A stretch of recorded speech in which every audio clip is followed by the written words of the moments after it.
Hello and welcome to today's webinar from RealScore Group. This is a super exciting one today, and as you can see, we've got a full team assembled as we walk through how to benchmark your AI effectiveness. Certainly AI is top of mind for everyone these days, but the question is how far ahead or behind or right in the middle are you as an organization? So we're going to talk through some practical ways that you can measure that effectiveness today with our team. As we get started, we'll have some time at the end for questions, so you can enter those into the questions tab and go to webinar control panel. And this recording will be available in a couple of days. So if you want to share this with your colleagues who weren't able to attend live, you'd be welcome to do so. And we'll be sharing the slides to everyone who registered as well. So we certainly welcome you today. And for those folks that are new or just coming back to RealScore Group, let me give you a quick little recap of who we are as an organization. We've been at this now for over 24 years, and really we are taking a different approach to evaluating vendors than your typical traditional analyst firm, so to speak.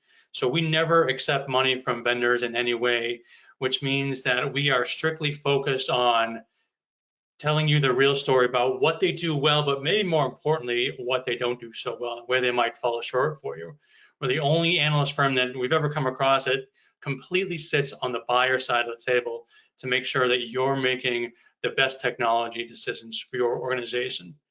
We cover a number of different areas within our research, and I'm going to turn things over to Tony to talk to that and take you through the rest of today's session. Tony? Yeah, thanks, Scott. Welcome, everyone. Super exciting topic. Those of you who follow RealScore Group, you know that we cover a number of different technologies over the years. We ended up creating this sort of subway or tube map to show all the different technologies with a list of the different vendors that we evaluate. And of course, we're known for our tough, hard-hitting vendor evaluations. Over time, we've grown to also help organizations really optimize their broader stack investments. So seeing these tools really in the context of a broader stack and broader business objectives. And then more recently, helping organizations really gauge and improve their overall effectiveness with the tools that they have. So we are leveraging some of our experience here evaluating AI vendors, which you can see here on the green line, but really this focus is really more on today is really more on your effectiveness actually leveraging these tools. So it's going to be super exciting here to share some things that we've just released, a tool we've just released. I'm going to start with Apoorv, who's going to give you a little bit of background by tying in how does benchmarking and effectiveness relate to our core kind of AI reference model? Where does AI fit in your stack? And what questions does that still leave outstanding? So Apoorv, we'll start with you, and then we'll do a quick demo, and then Scott Simmons will wrap us up.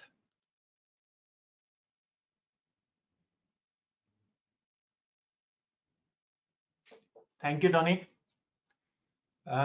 So we always start with a reference model, and here's our reference model for AI in marketing. This is essentially a map of what you need to have in place if you want to make AI work at scale. So like all models, this might seem generic, but we usually customize it for every engagement. But even in its current form, it serves as a good way to be on the same page with respect to terminology. So at the top, we have these different types of engagement services that surface AI-driven capabilities or content or services. And then in the middle, we have the AI capabilities, generative, insights, decisioning, and agentic, each serving different purposes. So generative AI, for example, handles things like research, content creation, graphics, audio, video, and so on. Insights AI is all about turning data into understanding, so customer data ops, analytics, etc. Then decisioning AI takes that understanding and decides what to do next. So things like next best action, recommendations, journey optimization, and so on. And then agent AI connects and automates across this stack. right? So around all of that, we have on the right responsible AI, which is essentially things like transparency, security, human AI collaboration, and so on. Because at the end of the day, none of this matters if it's not trusted and governed properly. At the base, you have some foundational platforms and capabilities, your data, your content readiness, your model ops, and integrations. So this architecture is essentially the what, but there's just one issue. If you look at it only as an architecture model, a map like this doesn't tell you how far along you are or how effective are you in practice.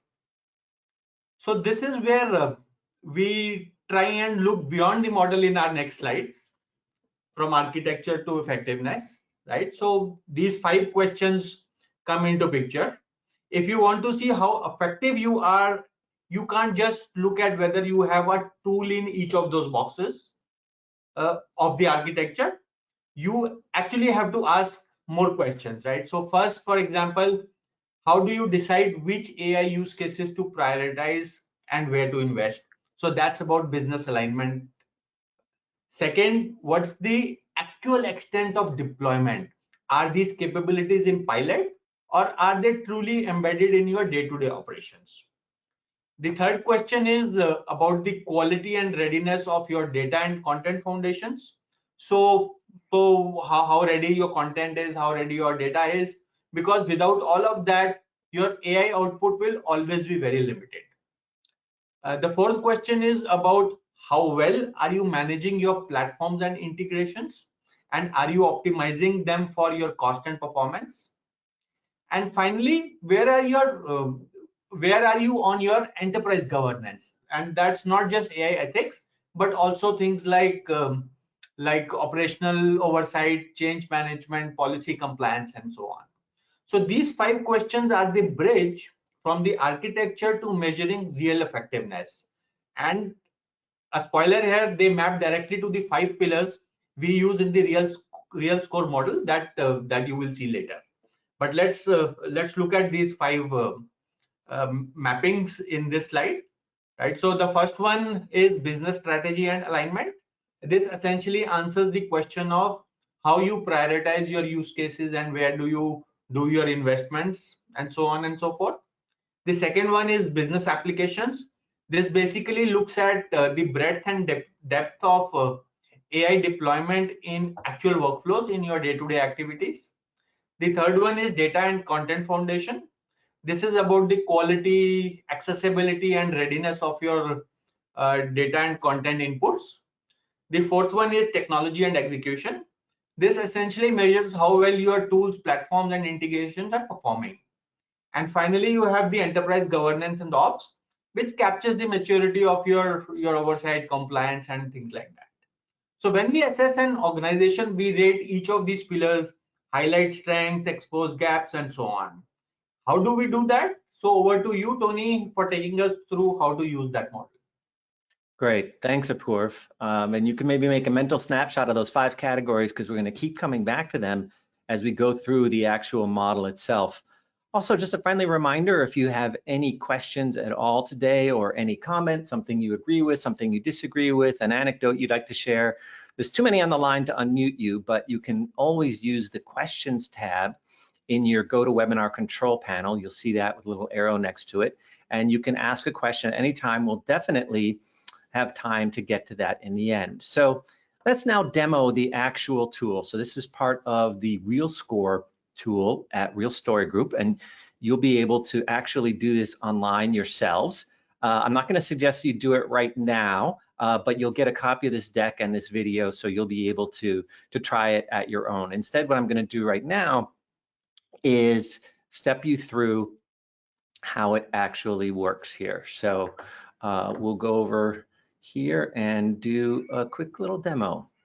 Okay, so we're going to start really at the Real Story Group homepage. RealScore is the platform that we use, and you'll see we've got 6 of these already. We're going to go down to the newest one, AI for Marketing, and then go ahead and get started on that effectiveness model. And you can see we're here in the intro, and it starts right away with strategy and alignment, and you basically score yourself across 5 categories for each one of these metrics. So we're in strategy and business alignment. So this is about vision, use case alignment, change management. Now, I'm going through this really fast because you'll be able to see this on your own time later. So I'm not going to read all this stuff out loud. You can go see it yourself, either on your phone or on your laptop. But once we get from strategy and alignment, we go to business applications. So these are the 4 categories that Apoorv mentioned. Where are you with respect to generative, insights, and decisioning AI? And then, of course, agent AI. Almost everybody's going to do a 1 there or a 2, but that's fine. We're showing you where you could be going, which is always interesting. Then the data and content foundations. This is frequently overlooked. We think it's important. We've got a fair bit here to talk about and for you to really see in terms of your effectiveness. Once again, the goal here is not necessarily to pick the perfect one between 1 and 5, but just see which one is probably most apt for you right now. And then it's interesting to look at the ones that, of course, are further along, which are where could I actually go? So this isn't just benchmarking. This also kind of helps you with respect to moving up the effectiveness ladder. So then we leave from data and content into technology and execution. That was the 4th pillar that Apoorv mentioned. So tooling and platforms. Stack coherence is a big one. It's one that we think too many of you are overlooking. So we added that. Certainly model lifecycle management, another thing that many of you are overlooking. LLM management and utilization, more of an advanced case, but important. And then the big one here, of course, is cost optimization. How are you tracking that? Because we know a lot of pilots are failing to go into production because of cost. So that takes us to the 5th and last category, which is governance and ops, where, of course, you have risk and compliance, policies and procedures. Might seem boring, but a lot of this is actually, we find, kind of liberating in terms of having those guardrails in place to be able to actually innovate here. Governance, skills and expertise, very important, as you know. Agent autonomy and control, again, a lot of you likely to put a 1 there. Human in the loop, very important. But now, ta-da, the important thing, the results. Okay, so you can log in as a guest here. And so this is someone who does not have is not a Real Story Group subscriber. You can still get your results. We do ask for your name and company. By the way, all of this, want to stress, completely confidential. We never share the data with anyone. All the data is anonymized and aggregated in the report output. And then you submit, and ta-da, you get your answer here, which is you got a score of 34, which is a 34%. So the trains are running, but the tracks are in need of serious repair. So that's interesting. But the even more interesting thing is to see the results by dimension, which is how are you doing? What's your score? And then how do you rate next to a cross-industry average? Now, we'll see in a minute that you can also benchmark against your peers in the technology segment, but you need to be a Real Story Group subscriber in order to do that. So that's the empty column you see here. But in each one of these 5 pillars that Apoorv mentioned, we see your score against a cross-industry average all the way down here. And notice we're not telling you who were the people and all of that. Everything is confidential and private here. And you can modify your answers and try a different industry and all that other good stuff, and save all these charts and then show it around. Now, if you are a Real Story Group subscriber, you see a little bit more sophisticated responses here, some overarching charts that you can use, and a little bit more detailed. Also, you can export the results to a spiffy PowerPoint or email them, so on and so forth. And more importantly, you can get some advisory time with one of my smart colleagues here on the line with me to sort of help you interpret the results. And then maybe 3 months later, you come back and see, based on intentionally where'd you want to go, how did you actually improve your score? So the nice thing about this is obviously it helps you learn and understand. I think a lot of you might intuitively already know your situation, but most importantly, it gives you a lot of artifacts to share with your colleagues. So that's just a quick tour. Once again, you can try it on your own time. Your colleagues can try it. Might be interesting to see who scores differently. But in any case, that's how it works. It takes about 8 minutes, but our argument is that 8 minutes can save you 8 months for sure in terms of focusing your efforts going forward. And here we're really talking about the business value. So what are you going to get out of this? Well, it's going to identify exactly what to improve. In other words, you might be, like many of the entrants so far, strong in governance, but gaps in resources and execution. It's going to expose some imbalances that could limit your results. So if you're very strong in some areas but very weak in others, it could hinder going into production. And it helps you focus the attention on which of those 5 pillars are going to unlock the most value for you.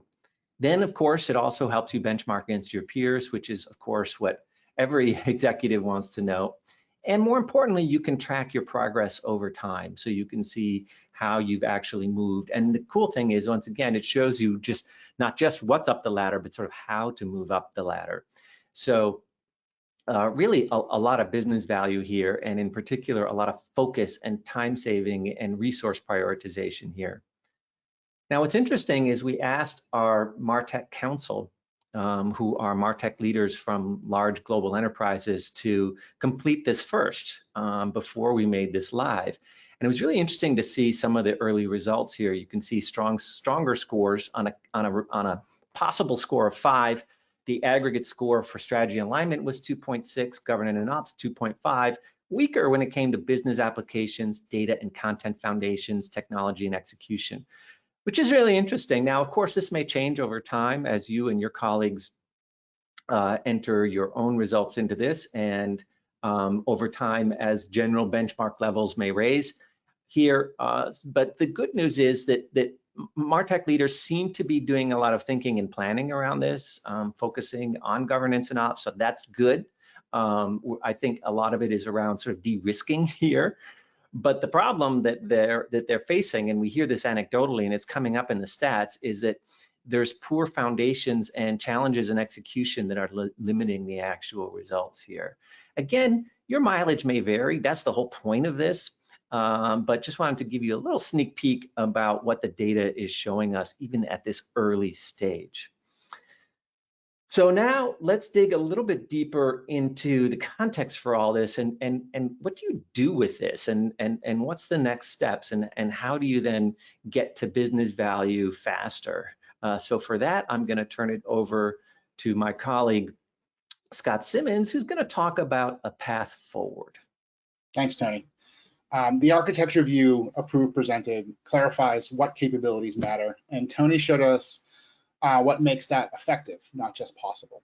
I'm going to discuss how RSG can help you turn those insights into action. So this is the classic innovator's dilemma. Let's define what you're facing. There's top-down pressure to produce quick wins, get something live and show cost savings. The natural response is lots of POCs, but those rarely have a clear path to production or scale. Before long, you've got a patchwork of tactics without a real strategy. The first 2 sections gave us the language to fix that, right? An architecture to view what capabilities matter, and an effectiveness lens to gauge maturity. So let's talk about how we can quickly turn that clarity into action. Next slide. Here are 6 practical ways we can help teams move forward. I'll hit each quickly, and I'll tie it back to the architecture and effectiveness work. So an AI readiness assessment is a quick ramp for us. We score your current state against the 5 pillars of AI effectiveness, the same rubric you saw in the model. And we can scope that assessment to a single team or a whole business unit, or even into an entire organization, probably a small org, but we can go across the entire company to show maybe differences across those different pieces. The output, a prioritized opportunity list, a 90-day action plan, and concrete asks for vendors and partners focused on where you'll get the best results first. A use case discovery would begin with our pre-identified marketing AI use cases. So we're not starting from a blank page, and then we'll tailor those to your realities. For each one, or for each candidate that we choose, we'll decompose the needed data, content, governance, and orchestration. And then we can plot that on kind of a value to capacity grid and identify what must be hardened to make the business case credible. An AI build versus buy analysis outlines when you should assemble your own AI layer versus lean on the vendor features. We evaluate your use cases against your architecture so you can avoid technical debt. The deliverable would be a short decision presentation with the recommended path, vendor and internal asks, and a 90 or 120-day execution plan. If you're working with an SI, a vendor service team, or even your own IT or development team, an integration acceleration engagement would help you kind of short circuit the learning curve, defining a lightweight integration charter with success metrics, data prompt contracts, governance guardrails, and cost controls. The result, a faster time to value and fewer rewrites, especially where decisioning or agent AI spans multiple platforms. You might already own 80% of what you need, but it's not optimized for your path forward. In a process and information optimization engagement, we identify gaps in foundational content, metadata, data, and workflow, so generative decisioning layers actually work at scale. This is an unglamorous but essential foundation, what separates pilots that solve from programs that scale. Finally, we can tailor a set of recommendations, converting your assessment and use case work into a time phase plan with owner assignment, budget ranges, build versus buy calls, dependencies, and success metrics for each move. Every recommendation maps to the 5 pillars, so it's clear why it matters and how to scale it. And we include vendor asks and an integration charter so partners can execute quickly. You'll leave with a defensible 1 to 3 year roadmap. Next slide. Here are 3 simple ways to kind of keep the momentum moving after today. Everyone should try the RealScore app. Baseline and track your progress. It will keep you aligned on where you're improving and where you need to invest. If you're a current subscriber, as Tony said, ask us for a walkthrough and we can help interpret the results. We'll translate that into a short prioritized action list, what to do first, what to defer, and the specific asks for your vendors and teams. If you're not a subscriber or want a broader push, start with an AI readiness assessment. From the baseline, we'll build a focused playbook that may include build versus buy, use case discovery, and integration acceleration. The outcome, a 90-day plan tied to your business value and internal capacity. Just a reminder that everything we do is tailored to your specific needs. So any of this can be changed. We can combine, add, drop, whatever you need. Tony, anything else you want to add before we jump into Q&A? No, I think that's it. Feel free to share a RealScore within your own networks. The more people who fill it out, of course, the more robust it is for all of the rest of us. And so definitely welcome your feedback on it. There's various ways you can do that here. You can, of course, email us, find us on LinkedIn, download a sample of our vendor evaluation research. Right now we have AI vendor evaluations. We're shortly going to be coming out with agentic vendor evaluations as well. And then that last link is the important one, the RealScore link that you can use to actually run through this yourself. So let's see, while we take a look at any questions here, Scott, you want to talk about, Scott Dill, would you like to talk about next steps? Yeah, absolutely. So first, thanks all for joining today's presentation. Hope you really enjoyed it as much as we enjoyed speaking to you about it. In terms of the topic of AI, it's certainly one that continues to evolve. And as such, we're going to be talking about the rising role of DAM in the AI era as our next webinar on September 11th. And as Tony mentioned, we do have that MarTech Stack Leadership Council that you can apply to on our website. And the topic of AI is prominent with this group as well. So our next meeting in November is going to focus on AI and agents, what's real and what's next, and hear from some of our council members on that. So really exciting topic for us as we continue to go through and make some sense of this landscape for you. With that, I do want to turn things over to some questions. I do see a couple that have come into the queue, guys. Yeah, we've got 3 questions and so far, And so the first one I'll answer, and that's from Sarah. How are peers matched? Same industry, same headcount strata? It's really the same industry.